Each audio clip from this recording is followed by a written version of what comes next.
একটি চোখের ইশারায় বদলে গিয়েছিল একটি মেয়ের জীবন। সোশ্যাল মিডিয়ায় উঠেছিল তুমুল ঝড়। কোটি কোটি মানুষ এক মুহূর্তেই জেনেছিল তাকে। তার নাম প্রিয়া প্রকাশ ভ্যারিয়ার। কিন্তু আজ সেই নাম শোনাই যায় না।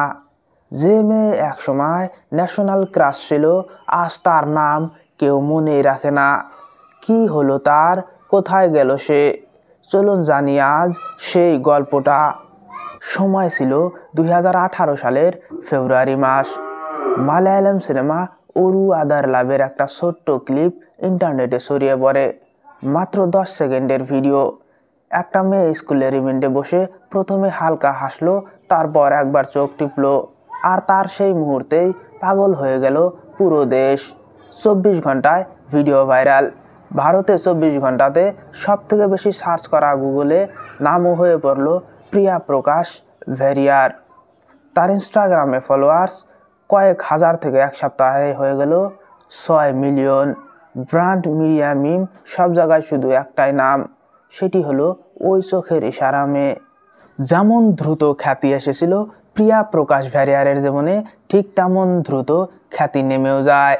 কেননা 2019 সালে রিলিজ করা হয় ওরু আদার লাভ নামের মালায়ালাম সিনেমাটি, এবং রিলিজ হওয়ার পরই এই সিনেমাটি ভীষণভাবে ফ্লপ হয়। আর এখানেই থেমে যায় প্রিয়া প্রকাশ ভ্যারিয়ারের খ্যাতির পাহাড়। ভাইরাল হওয়ার পর সবাই ভেবেছিল যে সে বলিউডে অনেক বড় বড় কাজ পাবে, তবে এটা বাস্তবে কখনো রূপায়ণ হতেই পারেনি। সে এরপর আরও 2টি সিনেমাতে কাজ করেছিল, যেমন চেক আর কেরালাম। তবে এই 2টি সিনেমার কোনো সিনেমায় ব্যাপকভাবে সফল হতে পারেনি। তবে ইনস্টাগ্রামে প্রিয়া প্রকাশ ভ্যারিয়ারের ফলোয়ার রয়েছে 7 মিলিয়নেরও বেশি।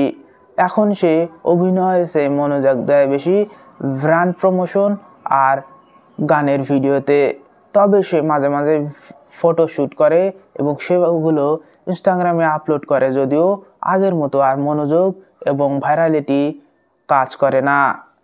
আর এইভাবেই একসময় ইন্ডিয়ার ন্যাশনাল ক্রাশ হওয়া মেয়ে আজ তার নাম কেউ মনেই রাখে না।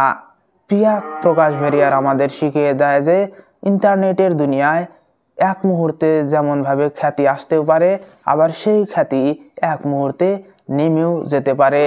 ইন্টারনেটের ফেম চিরস্থায়ী নয়। আজকের এই এপিসোডটা যদি আপনাদের ভালো লেগে থাকে তাহলে অবশ্যই আমার চ্যানেলটি সাবস্ক্রাইব করবেন, এবং আমার চ্যানেলে এরকমই আরও অনেক এপিসোড পেয়ে যাবেন, সেগুলোও দেখতে ভুলবেন না। দেখা হবে পরবর্তী এমনই একটা এপিসোডে। ধন্যবাদ।